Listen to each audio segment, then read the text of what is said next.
Káàbọ̀ sí another incredible, very interesting edition of Unscripted with Jeff Owolewa. Ṣé dáadáa ni mo bá yín?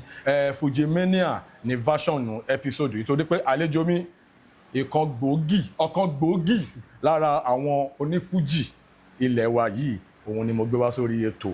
Welcome, the one and only, one of the biggest Olufimos in the building, innovator, KOKORO. Taofiki ẹ kí àwọn tí yín nílé.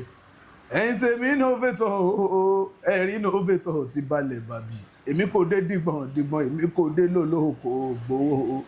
Ẹ̀jẹ̀ bẹ́ẹ̀ ni kẹ́yìn wà tọ̀ òkè ṣọpẹ́. Àwọn tó já sí wọn kì í fi ibẹ̀ sílẹ̀ o. Kòkòrò tí kọ fújì innovator Lawrence. Ìbọ́lá lókè lẹ́dùn máa rè. Ẹ̀rí ni episode èyí o Unscripted ló ń jẹ́. Pẹ̀lú Jeff mi bá mi Owolewa o bàbá mi Kòkòrò.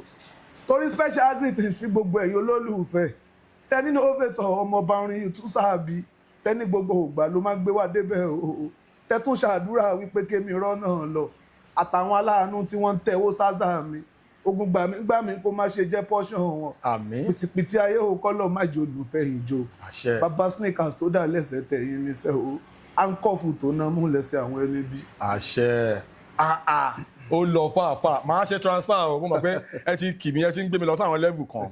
Now Mr. Kokoro, ibo lẹ ti bẹ̀rẹ̀, báwo lẹ ṣe bẹ̀rẹ̀, báwo lẹ ṣe wá jarunpa wọ inú Fuji music. Okay, orúkọ mi ni Taofik Akitayo, musically known as KOKORO Innovator. Okay. So mo bẹ̀rẹ̀ láti kékeré based on pé iṣẹ́ tí mo mi ṣe késẹ́ẹ̀tì ni wọ́n ń tà. Okay, wọ́n máa ta késẹ́ẹ̀tì ní Lógúnpa. Okay. Lórí òkè Ògùnpa. So ìgbà yẹn táwa lọ sí tábà dé a máa wà shop àwọn máa play oríṣiríṣi orin àwọn máa play Òṣùpá play Ẹ̀dẹ̀mọ̀gùnpa on the disco Ajímútútù everybody àwọn máa play oríṣiríṣi orin. So ibẹ̀ ni inspiration yẹn ti wọ body exactly láti kékeré yẹn ni Taofiki. Ǹgbà wo lẹ bẹ̀rẹ̀ iṣẹ́ Fuji yìí professionally? Mo bẹ̀rẹ̀ professionally láti gba let's say 5 years ago. But mo ti kọrin bóyá freestyle náà tẹ́lẹ̀tẹ́lẹ̀ nígbà táwọn ẹnìkan play most times wọ́n lè gbé àwọn èèyàn wá sí carnival Ògùnpa àṣà máa wà bẹ́ẹ̀ pé kí n ṣáà wo bó ṣe ṣe kankan. So let me just say 5 years ago, yeah, 2021 deeply. Okay, now ní agboolé Olúfimọ, shout out to King Dr. Saidi Òṣùpá Olúfimọ 1. Daddy mi. Báwo ló ṣe di pé ẹ liaise pẹ̀lú Olúfimọ tẹ̀rí àwọn other Fuji stars nílẹ̀ tó fi jẹ́ pé Olúfimọ yẹn gangan abẹ́ umbrella Olúfimọ yẹn lẹ lọ wà? Nǹkan tí mo rí bẹ́ẹ̀ ni pé ẹ yẹ kí n sọ pé bóyá ìfẹ́ tí mo ti ní sí wọn láti ilẹ̀ láti kékeré tí mò ń gbọ́ yẹn náà ni. Lóòótọ́ oríṣiríṣi orin là ń gbọ́ bọ̀ nǹkan tí mo nífẹ̀ẹ́ jù mo láì bó Òṣùpá ṣe máa ń kọrin. Wọ́n ṣe máa ń ṣe àgbékalẹ̀ orin wọn. So mo pé lọ́jọ́ kan èmi náà máa ṣe báyìí. So mo ní mo bí mentor mi. Okay. Ẹ ti sọ pé ibi tẹ́ ṣe rí. Tẹ́ máa ń kọ trending topics, tẹ́ máa ń fi trending topics oríṣiríṣi tẹ́ máa fi ń kọrin, tẹ́ dẹ̀ máa ń trend online. Kí ni nǹkan tó ń fún yín láwọn inspirations yẹn? Mo jẹ́ nǹkan tó yẹ pé mo máa wo film. Okay. So and then òyìnbó dẹ̀ máa sọ pé seeing is believing. Okay. So tí n bá ti rí film bóyá àbí tí n bá rí anybody tó bóyá mo rí narrative story kan, màá make sure kí mo láyè láti study music. Okay. So for example Koleoso yẹn sìn mo ti wo Koleoso so mo lè sí mọ̀ pé kí ni báwo mo fẹ́ sọ ó máa trend movie tó ní nǹkan tó wà okay let me just think about it tí mi ti mọ̀ pé ó máa padà lọ fà gan. So each time tí wọ́n ti wá drop Koleoso yẹn ní bóyá Friday báyìí orin yẹn music yẹn tún máa pick up padà maybe let's say TikTok or Instagram àbí Facebook. Ẹ máa tún fà á já. Mo really appreciate Itele the icon for inspiration. Thank you so much, sir. Shout out to Itele the icon. God bless you for your support all the time. Pàdí mi ni èèyàn tó sure ni, and when it comes to movie àgbà kiri. Now ṣé ẹ ti ríra pẹ̀lú tẹ́lẹ̀ rí? Not at all. But ẹ wá ṣe àwọn orin yẹn táwọn orin yẹn trend dé level yẹn because there is no small form of promotion. Orin trending yẹn tẹ́ fi kọ orin Koleoso yẹn ó tún ó pẹ̀lú àwọn nǹkan tó tún promote fíìmù yẹn ní side títí ọ̀dọ̀ tí yín yẹn. Ṣé Ìtẹ̀lẹ̀ rẹ̀ kàn ṣé ó comment ṣé báwo ni? wọ́n comment o. Wọ́n comment. Wọ́n repost. Itele repost here. Exactly. Wow. Even Kemiti. Gbogbo wọn náà repost. Shout out to Kemiti. Oṣowande ọmọ yẹn. And then Ẹfun everybody. Ẹfun wa ní kékeré nínú trending Koleoso tẹ̀lé yẹn. Ẹfun wa. Mo ní bàbá Ẹfun ṣá ló ṣó gbé mi o. Bàbá Ẹfun ṣá ló ṣó gbé mi Koleoso ní fàndá o. Ọ̀gá olóṣó ṣá ló ṣó Bọ́lá jàre. Gbogbo èèyàn ló kú mọ̀rú lẹ́fù wọn. Oṣó gbé mi ó bímọ sílẹ̀ ó bóró. Ṣé Koleoso tó gbélé oṣó sẹ́yìn ni? Àbóṣó Bọ́lá tó jà fọ́ọ̀ṣẹ́ dájú tán. Ṣé wá rẹ̀ fún jẹ́jẹ́ lọ́mọ Èkó ń lọ. Ṣùgbọ́n Bíbélì náà máa bẹ̀ ẹ̀ṣẹ̀ bàbá wò ni. A máa bẹ̀ṣẹ̀ bàbá wò lára ọmọ ó dájú. Ẹjọ́ kẹjọ́ ò tán bá dánlé oṣó gbé mi. Wọn ò lè dárú ẹ̀ l'Ábùjá kò lè ṣe déédéé. Torí nílé oṣó gbé mi o. Ẹ̀rí nílé Òṣogbo mi kò sí ìdáríjì ò lẹ́yìn ìdájọ́ ní kíá ẹ̀rí gbogbo èèyàn ló ń sá fún fámílì wọn Òṣogbo mi yóò bímọ sílẹ̀ bí yọnu bàbá kò ní ìdìpọ̀ mọ́ orúkọ mọ́ mi yẹn alẹ́yìn tó láyé o ẹ̀ forúkọ màmá ẹ̀ sí owó làbúrò wọ́n fowó gbà lọ́ọ̀yà o ẹjọ́ kẹjọ́ ò tán bá dánlé Òṣogbo mi wọn ò lè dárú ẹ̀ l'Ábùjá kò. Ó lọ fáfá gan. Wow. Because it takes a lot of creativity láti máa ṣe irú nǹkan bẹ́ẹ̀ yẹn. Yes, sir. Then recently a rí pé ẹ tún ṣe àwọn trending music kan fún Erekere. Yes. Kí ni relationship tó wà láàrin ẹ̀yin àti Erekere because we saw a couple of videos tí. Erekere is my personal person. Oh. I just say our institution kan náà. Really? Yes. School wo ni ẹ? Federal Polytechnic Ẹdẹ. Ẹdẹ. Yes. Federal Polytechnic. Ẹdẹ. What was he like? What was Erekere like? Nígbà tẹ́jọ wà ní campus. Irú èèyàn wo ló jẹ́ gangan kó tó di pé. Eléré pàdé. Ẹjọ́ tó máa ń jí nǹkan normal. Ó máa ń jí nǹkan school. Okay. Shout out to Erekere. Hello, Pastor Pikin. Pastor Pikin, God bless you. So, he's my person. So, nǹkan ṣáà rí pé mo kàn recall ẹnìyẹn náà Erekere what's up bro long time. Mo fẹ́ fún iṣẹ́ òkòkòrò. Lọ́kàn yọ ṣiṣẹ́ papọ̀. Kẹ́ show nínú movie mi tó. So, ìyẹn Erekere's family. Okay. Tí mo dẹ̀ present, tí mo dẹ̀ deliver dáadáa.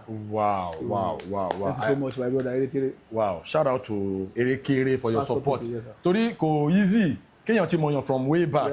Kó wá rí pé ẹ̀yin náà ti wà nínú field yẹn. Tó dẹ̀ rí pé nǹkan kan máa benefit yẹn rí pé. Most times I feel pé Erekere àmọ́ message ẹ̀kú jẹ́ ní reply. Mo ti sọ̀rọ̀ yẹn rí gan pé àwọn ìdílé tí ò ti àti ẹ̀gbú rẹ̀. So gbà tó sọ pé time tó nídìí mi. Tó nídìí brothers for life. Yes. Now ẹ jẹ́ ká wá lọ sí Olúfimọ professionally now. Okay. Ṣé ẹ ti rí King Dr. Saheed Òṣùpá rí one on one báyìí? Mo ti rí wọn láìmọye gbà. Wow, yeah, you have seen a couple of videos ẹjọ́ wà. But kí ni relationship to because I know that nínú Olúfimọ family yẹn àwọn èèyàn wà ń bẹ́ẹ̀. Shout out to Idris Aloma, shout out to Alani Messiah. But first shout out to Akobi Òṣùpá, Saridon 2. Then even Layeye, shout out to these guys. You guys are trying. You guys are really, holding the fort and represent Olúfimọ to the fullest. Now, kí ni ìbáṣepọ̀ tó wà láàrin gbogbo yín? Then ìbáṣepọ̀ ló wà láàrin gbogbo yín pẹ̀lú King Dr. Saheed Òṣùpá, Olúfimọ 1, Àtàgbàmọ́lẹ̀. Bàbá àgbàlagbà. Respect. Mo ti kọrin nǹkan nígbà kan bàbá. Akírógún Fújì o. Mo ní ìbèyàn bàrígì ìrókò bò ṣe fẹ́ nílẹ̀ o. Ṣé bóyá ẹ kó mọ̀ pé ẹ̀ka ẹ̀ á pọ̀ gan. Ṣùgbọ́n ìrókò gan ò mọ̀ ẹ̀yẹ ẹ̀ka tó ní. But àwọn ẹ̀ka ìrókò wọn pọ̀ ní ilẹ̀ bí omi. Gbogbo ẹ̀ka ìrókò náà ń ṣe àṣeyege. Gbogbo ẹ̀ka ìrókò lórí ànúgbà o. Ìrókò fífọkàn balẹ̀ pátúbọ̀ tán ò ti sún wọn. Òṣùpá ní ìrókò àwa ọmọ ẹ̀dẹ̀lẹ̀ka. So àbáṣepọ̀ tó wà lára everybody one love la máa ń lò. Because nǹkan tó fi kọ́ wa náà nìyẹn. So gbogbo pátá ọmọlàjẹ́ sí dádì ọba àwọn Òṣùpá. Mo láwọn ẹ̀gbọ́n níwájú àwọn bàbá níwájú dáadáa tán pọ̀. Kẹ́kẹ́ mi lè má dárúkọ torí mi lè má dárúkọ àwọn kan. So mo respect everybody ní Olúfimọ tí mo bá ń bẹ̀. So wow. Torí when we talk about Fuji, èmi love Fuji gan. Yes, sir. I'm an ardent lover of Fuji music because Fuji music ẹni àwa gbọ́dọ̀ àgbà. So anything Fuji mi ò kí n fi ṣeré.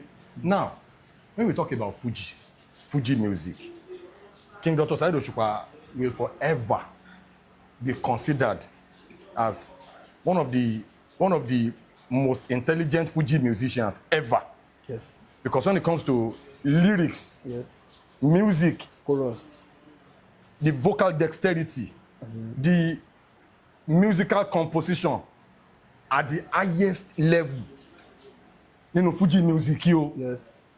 Ọ̀kan gbòógì ni Dr. King Saheed Òṣùpá. 100. So when you are following that kind of person, Yes. ẹ rí pé ṣú gbàngbà ni ṣú yahoo ṣú gbàngbà ni ẹsẹ̀ tẹ́ máa ó lọ fà. Now nínú compositions ni bẹ́ẹ̀ ṣe máa ń ju àwọn kìíní ẹ̀ lẹ̀, even when you are following the trends, a máa ń rí pé musically àwọn analysis àwọn orin yẹn máa ń deep náà ẹ sì máa ń fi lyrics ọ̀tọ̀ ní pé kí àwọn kọ̀ọ̀kan Fuji àwọn tèmi ó yẹ máa jó ṣe mọ̀ pé it's just entertainment. Yes. But when we talk about music, the depth lyrically ẹ̀yin náà máa ń try láti make sure pé okay ẹ̀yin try láti meet up pẹ̀lú àwọn challenges wo lẹ máa ń face. Ṣé nínú music generally? Nínú Fuji music as a career. That most challenging experience tí ẹ lè gbàgbé mọ́ ẹ bá rántí ó máa ń. Firstly mo dúpẹ́ fọlọ́run tí mo dé kọ́lọ́run dé gbé wa jù báyìí lọ àti bí a ṣe ń bọ̀ náà a dúpẹ́ fọlọ́run. Àmì àṣẹ. Because most challenge tí mo máa ń sábà nínú music tí mo ṣe máa ń ní tó yẹ kó common jù nígbà yẹn they are band boys. Máa ń ní issue band boys. Bí ti báwo. Yes, let's assume pé bí a ní mo fẹ́ create band boys. Okay. Àwọn boys mo fẹ́ máa lò based on pé mo kàwé bóyá somehow. Okay. Mo fẹ́ gbọ́ àwọn tó wà lẹ́nà àdínà ó bí ṣe àwọn tó ṣe understand. Wọ́n wà lórí level yìí. So mi kì í sábà rí. Àwọn tí mo máa rí bóyá wọ́n ti ṣiṣẹ́ fún báńdì kan tẹ́lẹ̀ àbí nǹkan. So ó fún mi ní òun ní most kí ní tó wẹ́ kó máa ń kọ mí lóminú gan jù torí mi ò kì í ní problem kankan tásìkò orí bá ti tó ká kọ́ náà ni. Nǹkan tó ṣáà máa ń fún mi ní issue nìyẹn. Nípa band boys and then so there is a story like that tó jọ mọ́rọ̀ band boys. Ó ti pẹ́. Kí ló ṣẹlẹ̀? Tó yẹ pé àwọn students nígbà yẹn gbàdá one school aṣá máa sọ pé bí ààrẹ nìkan tó ń lu gángan ààrẹ nìkan tó ń lu sákàrà a máa mú papọ̀. So tó ti jẹ́ pé tá a bá ṣiṣẹ́ tán ariwo owó náà máa ń pa. Kò sẹ́ni bọ̀ tó fẹ́ build pé let's create a band yìí fúnra wa papọ̀. So people are just fond of tá a bá ṣiṣẹ́ tán káṣá gbowó wa. Àwọn ẹ̀rẹ́ ilé ẹ̀bọ́lá tí ní stáàdì tó fẹ́ fowó lápẹ́ wà lọ́bi iṣẹ́ tèmi pa máa so challenges tèmi máa ń ní sábà máa ń ní jù about music. Okay, ẹ jẹ́ ká proceed. Ṣé ti rí nínú music Fuji music ọ̀lẹ ò lè ṣe Fuji music olódo ò lè ṣe kò lè kọ Fuji music. Now ní Fuji music ní Ìbàdàn tiwantiwa a lot has been going on.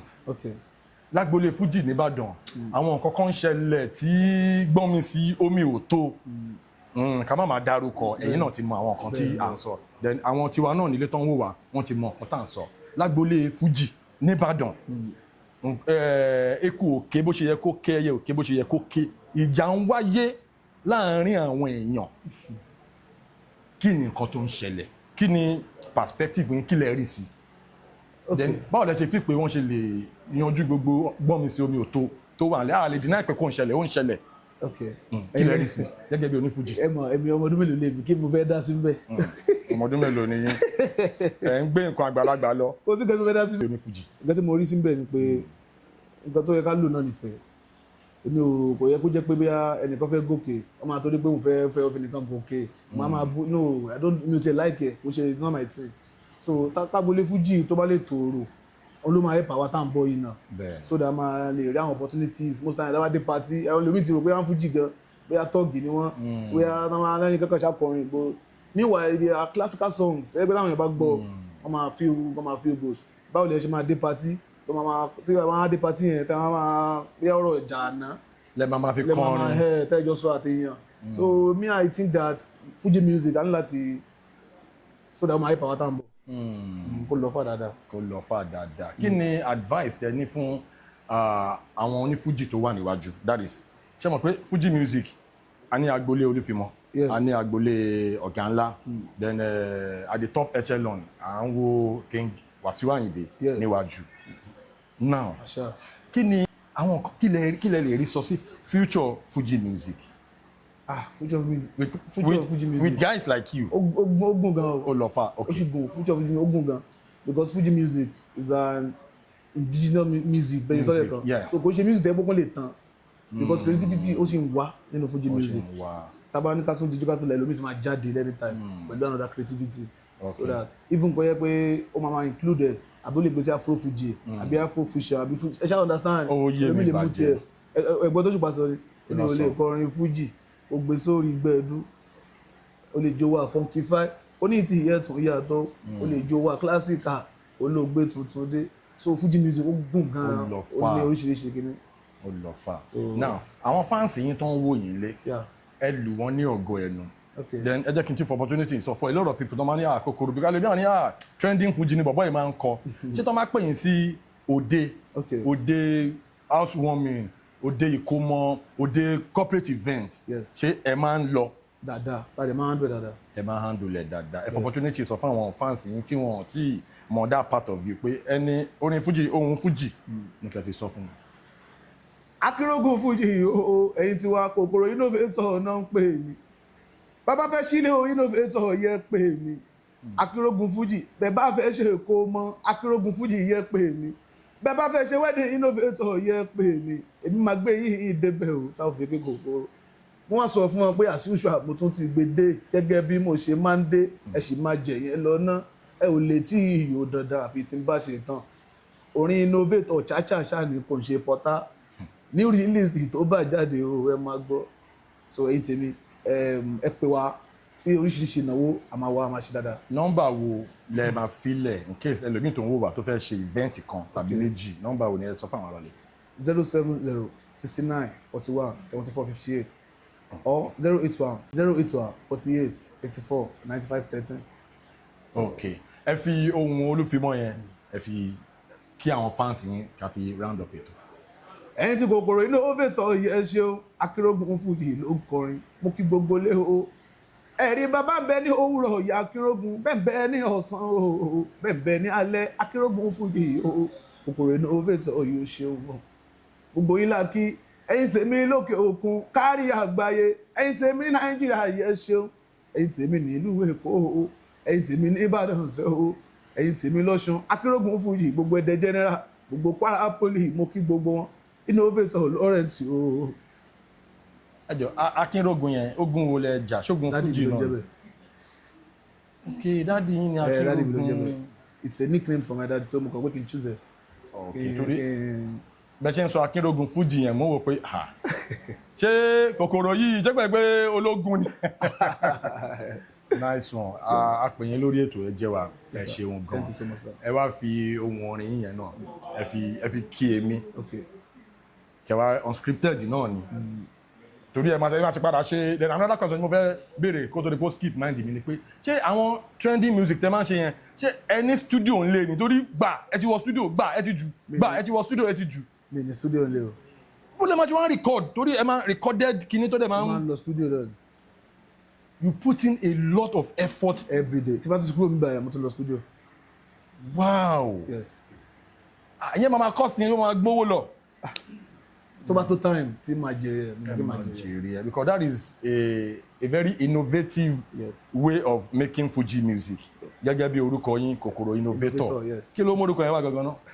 KOKORO lórúkọ mi like Taofik lórúkọ mi so KOKORO yẹn most time tó bá ṣe tó jẹ́ Taofik wọ́n máa ń pè wọ́n ní KOKORO based on backup ọba orin shout out to KOKORO so láti kékeré ẹ máa ń pè KOKORO so gbàtí mo máa ń dàgbà bọ̀ okay what can I join to it gbogbo gbàtí mo wà school tí mo wà campus KOKORO Fuji máa ń lò KOKORO Fuji bí compare to departmental day kan pè wá àmà kọrin everywhere so later gbàtí mo máa fẹ́ mú iṣẹ́ yẹn professionally wait let me just put something innovator yẹn lẹ fi wá ń jáwọ́ online ẹ ti innovation oríṣiríṣi tí a kì í rí Fuji ẹ wá fi sí ó ti yé wa thank you so much for coming on the show ẹ̀yin tí wà nílé tẹ́ bá ní event kan tàbí méjì ẹ má hesitate láti pé KOKORO innovator Taofiki olùlọ́fàfà Akínrógun Fuji ogun tẹ jà ẹ máa sọ fáwa o. májàsọlá ni Akínrógun májàsọlá. ó ti lọ fàáfàá thank you so much as we come to the end of this episode Jeff Owolewa náà ni ẹ ṣeun gan thank you so much for your support. thanks so much sir. èrò ẹ bá ti lọ Unscripted ẹ fẹ́ fògùn gbé mi lọ kí n má rántí ẹ̀yin kẹ̀ ẹ fún wa.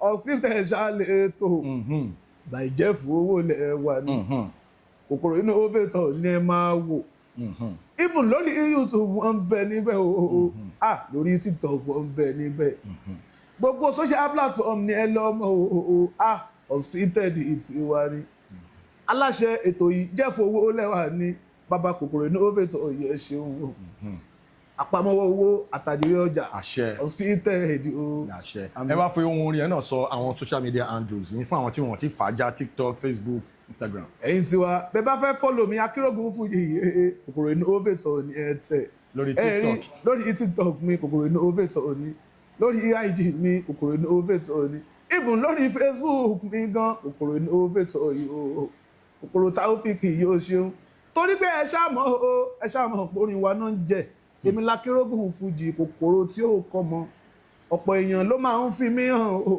wọ́n ní Innovator Òṣùpá lẹ́ ń wò yẹn wọ́n ní yóò tún sábì yóò gbé wá débẹ̀ lọ́kọ̀. What was that experience like gbàtẹ́ kọ́kọ́ meet King Dr. Saheed Òṣùpá that defining moment báwo lẹ ṣe lè describe it first time ẹ kọ́kọ́ meet wọn. mi mo fẹ́ sọ tí má ti ń wò wọn báyìí níjọ́ tí mo kọ́ rí wọn yẹn wọ́n kọ́ wò wọn báyìí ṣé tí mo máa ń gbórin wọn láti kékeré náà lélẹ̀ like àti súnmọ́ àyè máa ń já tí máa ń wọ̀ lórí stage báyìí kí n lè lọ sórí stage àwọn Sálàlà bàbá àwọn manager aláyé àwọn Fontaine Òṣùpá àwọn búrẹ́dì wọn ni lọ sókè wọn máa ọjọ́ kan sì wà tá a wà ní Liberty Stadium a fẹ́ kọrin aláyé wà lórí stage fẹ́ fún wa ní mic Idris ló máa gbá mi pàpàpà ọ̀bọ̀ èso síwájú ṣé mọ̀ pé kò bọ́ síwájú. so àwọn kan yẹn so mo really appreciate ọba orin Òṣùpá mo ṣe rí wọn inú mi dùn gan mo feel like pé etí mo ti ń gbórí wọn láti jọ I'm so happy mo rẹ̀ kúlẹ̀ síwájú ṣàdúrà fún mi so things like that so I'm so happy. Shout out to King Dr. Saheed Òṣùpá lẹ́ẹ̀kan sí God bless you òkè lẹ́wà ẹ̀ ní jábọ́ òkè ní ẹ mú rú sí lọ́rùn rú sí ẹ̀yìn lẹ́sọ́ bẹ́ẹ̀ àgbàlagbà òkè lẹ́ẹ̀ máa lọ King Dr. Saheed Òṣùpá ẹ̀yin tí wà nílé ẹ ṣeun gan thank you so much God bless you Mr. Kokoro Taofik Innovator ẹ ṣe gan God bless you.